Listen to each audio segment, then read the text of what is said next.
I think an artist is stupid if he works against the grain of his own personality and his own capacity. I can do certain things. I can do them moderately well, and I have tried to perfect them.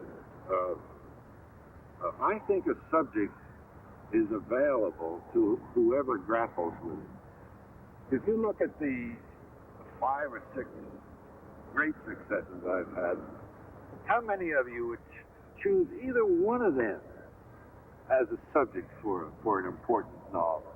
Archaeology in Israel. What kind of subject is that?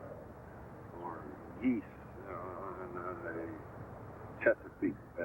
What kind of subject is that? You make it good by hard work, by your imagination, by your great storytelling qualities.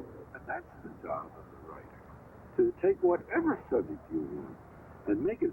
The only confidence I have is I do believe that I'm not good in dialogue, I'm not good in plotting. If you notice, I don't care how my novels end, I just move there to the end. I don't care about winding up characters.